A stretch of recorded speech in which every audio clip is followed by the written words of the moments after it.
The day police handcuffed me inside the company I had helped build, my husband was already telling our children that their mother was dangerous. What I didn't know was that my arrest wasn't the beginning of his plan. It was almost the end of it.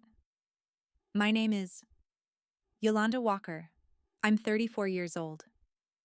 And before my life collapsed, I was probably one of the most ordinary women you could imagine. I studied computer science at a state university in the Northeast and joined a tiny cloud security startup right after graduation. 5 developers, cheap desks, bad coffee, endless code. My salary was around $65,000, but the company gave me stock options, eventually around 200,000 shares. At the time, I assumed they'd probably be worthless. Then I met Renato. I was exhausted after an overnight deployment when I walked into a coffee shop and accidentally spilled my drink across his MacBook. I stared at the ruined keyboard. "I think I just killed your laptop." Renato laughed. That laugh changed everything. He worked as a dental hygienist. Smart, funny, handsome, and somehow patient enough to listen when I rambled about software. I bought him a replacement laptop. Coffee became drinks. Drinks became dating. 2 years later, we married in his parents' backyard. Nothing fancy.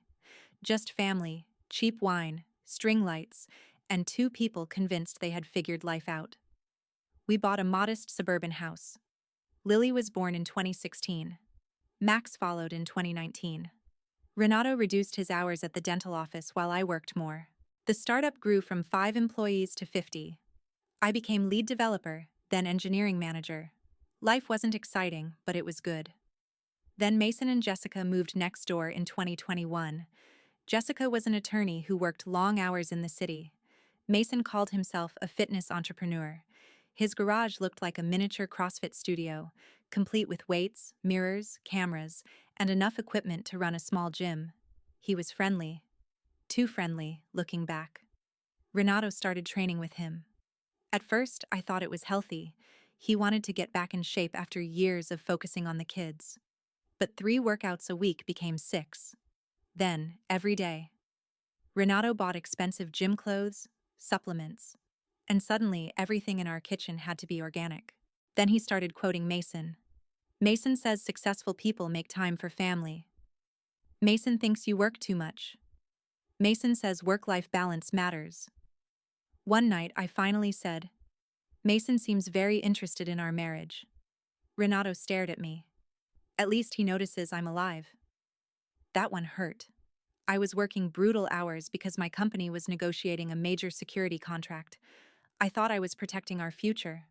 Renato apparently saw it as abandonment. Then his phone habits changed. We used to know each other's passwords. Suddenly, Renato had a new passcode. His phone stayed face down. Messages disappeared whenever I entered the room.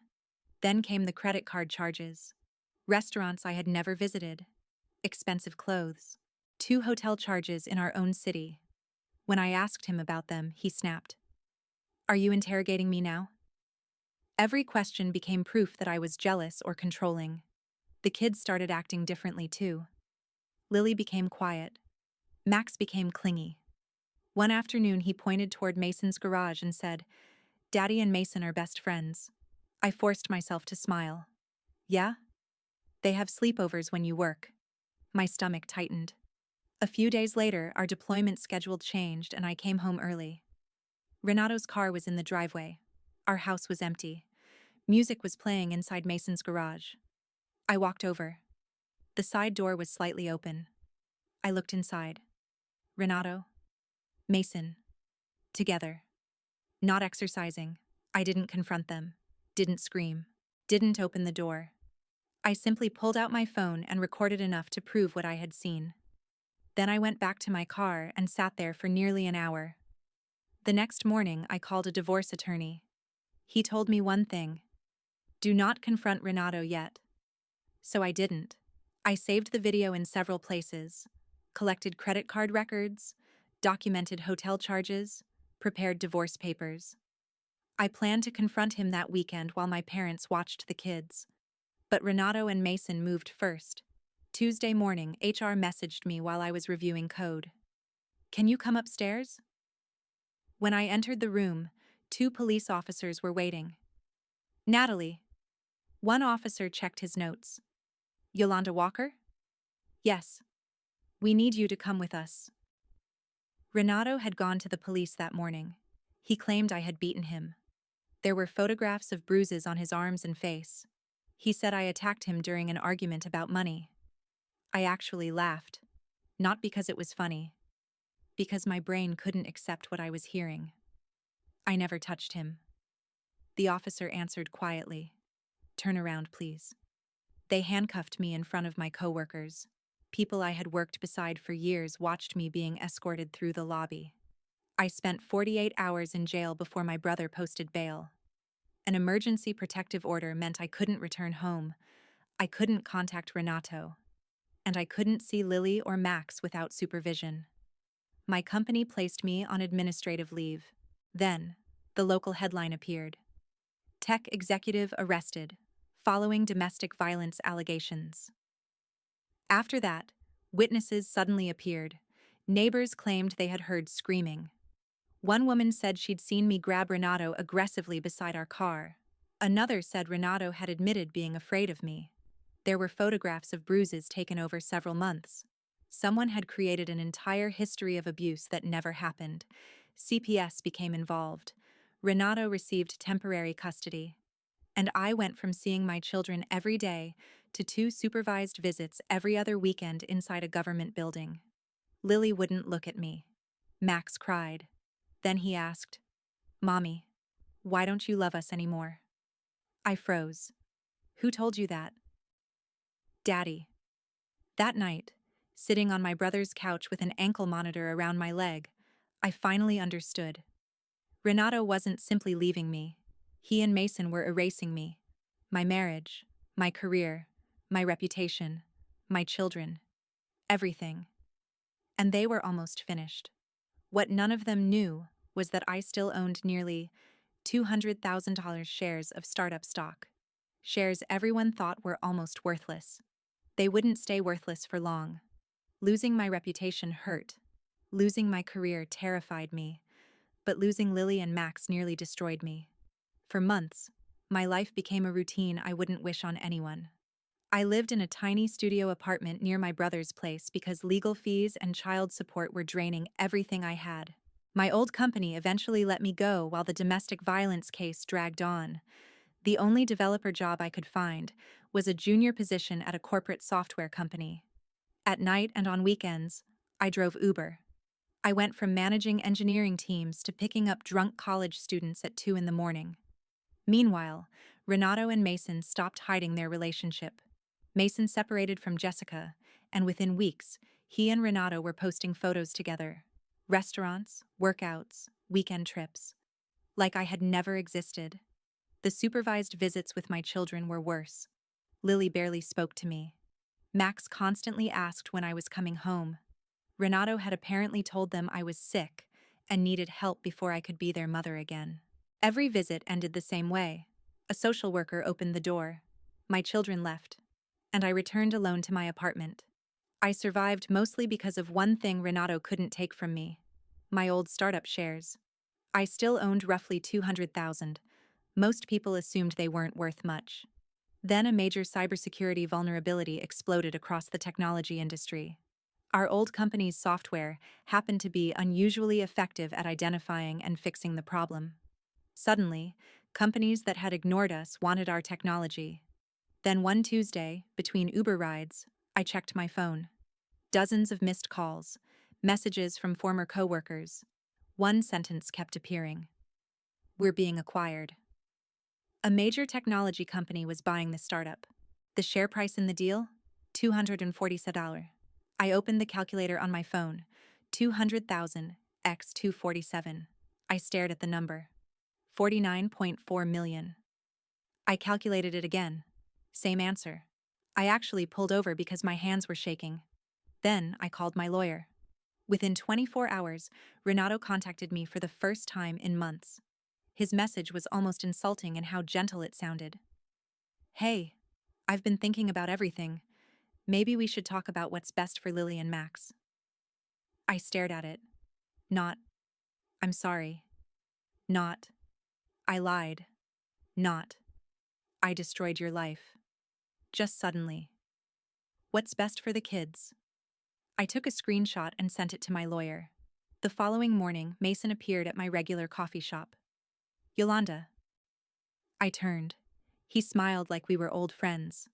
Look, everything got messy. Water under the bridge. I almost laughed. You helped destroy my family. His smile tightened. Renato regrets how things happened. How convenient. I walked away. The acquisition still needed almost 3 months to close, so I changed nothing. I kept my junior developer job, kept driving Uber, kept living in my tiny apartment, and Renato kept messaging. When the acquisition finally closed, taxes and fees reduced my payout significantly. I still walked away with roughly $28 million. The first thing I did wasn't buy a sports car. I bought a modest 3-bedroom house inside the kids' school district with excellent security. Then I created trusts for Lily and Max. $2 million each. After that, I started a small software consulting company and hired a few former colleagues who had stood by me. For the first time in years, I could breathe. It lasted about 2 weeks. Then I was served. Renato wanted a share of the acquisition money. His argument was simple. We were still legally married when the stock increased in value. He also wanted increased support based on my new wealth and continued primary custody. Then, one Sunday morning, my doorbell rang. Renato stood outside. No expensive gym clothes, no carefully styled hair. Just jeans, a plain shirt, and red eyes. Can we talk? Every instinct told me no. But my security cameras were recording, so I let him inside. He sat across from me. Mason manipulated me. I said nothing. He convinced me you were cheating, that you were going to leave me with nothing. And the bruises? Renato looked down. I was confused. You accused me of beating you. I know. You took my children. His eyes filled with tears. I made mistakes. Mistakes. Like forgetting an anniversary, not manufacturing evidence that could have sent me to prison. Then he reached across the table. We could fix this, Yolanda. I looked at his hand, but didn't touch it. The kids need both of us. They always did. He flinched. For nearly 20 minutes, Renato talked about therapy, forgiveness, and our old life. Then the real reason arrived. Technically, we're still married. There it was. The stock increased during our marriage, he continued. My lawyer says I'm entitled to part of it. I leaned back. So this is about money? No, it's about fairness.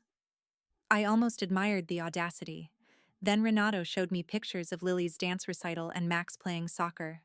Moments I had missed because of him. They miss you, he whispered. We could become a family again. My chest tightened. For a second, I wanted to grab the phone simply to see every picture. But then Renato said something that erased any doubt. If we can't work this out privately, my lawyer says your domestic violence history will matter in court. The tears were gone. That was the real Renato. The apology had been a negotiation. The children were leverage. And reconciliation was simply another strategy. I stood. My lawyer will contact yours. Yolanda. Leave. His expression hardened. You really think money makes you untouchable? No. I opened the door. But evidence helps. He stared at me for several seconds before walking out. That night, I reviewed the footage from my security system. I expected to find nothing more than Renato arriving and leaving. Instead, I noticed something strange. Earlier footage showed a familiar car parked across from my house. Mason's. I kept scrolling backward. Another day. Same car. Then another. And another. Sometimes Renato was with him. Sometimes they sat there for nearly an hour.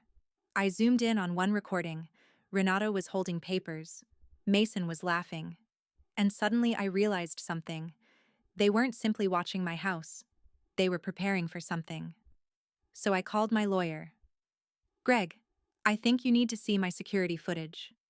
Neither of us understood yet that those recordings were about to destroy the story Renato had spent years building. The court hearing was supposed to be the moment Renato took part of my fortune. Instead, it became the day his entire story collapsed. Renato arrived dressed like a struggling single father. Plain clothes, no expensive watch, tired eyes. Lily and Max were sitting in the front row even though they weren't supposed to be there. Props. His lawyer went first. He described Renato as the devoted husband who had sacrificed his career while I built mine. According to him, Renato had raised our children, supported my ambitions, and helped make my success possible. Then came the domestic violence allegations. They painted me as a wealthy, unstable tech executive who could use her money to disappear with the children. I looked at Greg. My lawyer seemed almost bored. Finally, he stood. Your Honor, we'd like to introduce recently discovered evidence. The first video appeared. My security footage. Renato and Mason were sitting inside Mason's car across from my house. Renato held several pages. Then his voice came through the courtroom speakers. I should cry before I mention the kids, right? Mason laughed. Definitely. Make it look like you want her back. Renato went pale. The next recording showed them returning another day. This time, they discussed the acquisition money. If she thinks I want reconciliation, Renato said, it'll look better when I ask for half. Silence filled the courtroom, but Greg wasn't finished. Another camera had captured Renato approaching my mailbox while Mason watched. He slipped an envelope inside. A letter supposedly written months earlier documenting his fear of me. Except the security footage proved he'd planted it after I became wealthy. His lawyer immediately leaned toward him, whispering furiously. Then Greg turned toward Mason. Mr. Mason, do you recognize these? More footage appeared, this time from years earlier, when Mason still lived next door. Jessica had preserved recordings from their old doorbell and garage security system. One clip showed Renato sitting inside Mason's garage while Mason carefully applied makeup to his arm. Purple, blue, yellow, bruises, fake bruises. The same bruises photographed for the police report that had destroyed my life. I couldn't breathe. For years, some part of me had wondered whether I had missed something, whether Renato had somehow injured himself accidentally and then decided to use it against me. No, they had staged everything. On camera. Mason tried to stand. The bailiff immediately told him to remain seated. Then the courtroom doors opened. Jessica walked in carrying a thick folder. She had been investigating Mason for months, and what she'd found was worse than any of us expected. Bank transfers, emails, messages between Renato and Mason, records connected to other divorces. According to Jessica's evidence, I wasn't their first target. There were other successful women with technology careers, women whose partners had suddenly accused them of abuse before brutal divorce settlements. Renato and Mason had refined the scheme over time: create conflict, manufacture evidence, destroy credibility, secure custody, then take the money. My marriage hadn't simply failed. I had been selected. That realization hurt differently than the affair ever had. Greg placed one final message on the screen. It was from Renato to Mason. Once Yolanda's stock pays out, we're done struggling forever. Renato's lawyer stood. Your Honor, I need time to speak privately with my client. The judge stared at Renato. I think your client needs considerably more than time. Court recessed. When we returned, the judge rejected Renato's claim to my acquisition proceeds and ordered him to cover significant portions of my legal expenses. More importantly, the evidence was referred to prosecutors. Then came the words I'd waited years to hear. An emergency custody evaluation was ordered. Lily and Max came home with me while the investigation continued. The first night was chaos. I burned dinner. Max couldn't sleep. Lily barely spoke. Around midnight, I found her standing outside my bedroom. Mom? Yeah? She hesitated. Are you going to send us back? I sat up. No. Her face crumpled. She climbed into bed beside me and cried against my shoulder. For the first time in years, I held my daughter without someone watching and taking notes. 3 months later, Renato and Mason were arrested. Investigators uncovered several additional alleged victims, and the case expanded into a federal fraud investigation. The evidence against them was overwhelming. Messages, financial records, fabricated allegations, coordinated schemes across multiple cases. When things became serious, Mason immediately turned on Renato and claimed Renato had been the mastermind. Renato claimed the opposite. I stopped caring. My children were finally my priority. A psychologist specializing in parental alienation began working with Lily and Max. Slowly, the truth came out. Renato had coached Lily about what to say. Max had been told I didn't visit because I loved my career and money more than him. That explained the question he'd asked me years earlier. Mommy, why don't you love us anymore? Even now, remembering it hurts. But we started rebuilding. Lily designed her bedroom herself. Very pink. Max got his gaming room and immediately became obsessed with Minecraft. My consulting company grew, but I worked mostly from home. I'd spent years believing success meant promotions, money, and building something important. Now, success meant being downstairs when my children came home from school. My old company's CEO eventually called me personally. He apologized for how quickly they'd abandoned me after the allegations and publicly clarified my role in the company. I appreciated it. But I didn't need their approval anymore. The neighbors who had supported Renato began apologizing too. I accepted some apologies. Others I simply acknowledged. Forgiveness didn't mean giving everyone access to my life again. I invested most of the acquisition money conservatively and protected Lily and Max's trusts. Then I created a foundation, helping parents who had been falsely accused during custody disputes find legitimate legal resources. The money Renato tried to steal ended up helping people like the woman I used to be. As for dating? No, not yet. My children had already lived through enough adult chaos. Maybe someday. But I wasn't searching for someone to complete my life. Because the strangest thing about becoming wealthy was realizing the money wasn't what made me feel rich. One evening, I was making dinner when Max ran into the kitchen. Mom! What? Lily says my game is stupid. From upstairs, Lily shouted, "Because it is." I laughed. Max complained. Lily yelled something else. The kitchen was noisy, messy, normal. For years, Renato had convinced the world I was dangerous. He took my home, my career, my reputation, and nearly took my children. Then he came back because he thought my fortune made me valuable again. He was wrong. The $28 million wasn't my victory. Watching Lily roll her eyes at my terrible jokes was. Hearing Max call for me from the next room was. Knowing that when my children woke up afraid, they knew exactly where to find me was. Renato tried to erase me from their lives. In the end, all he accomplished was teaching me what I should have valued from the beginning. I didn't rebuild my old life. I built a better one. And this time, nobody else gets to decide what it's worth.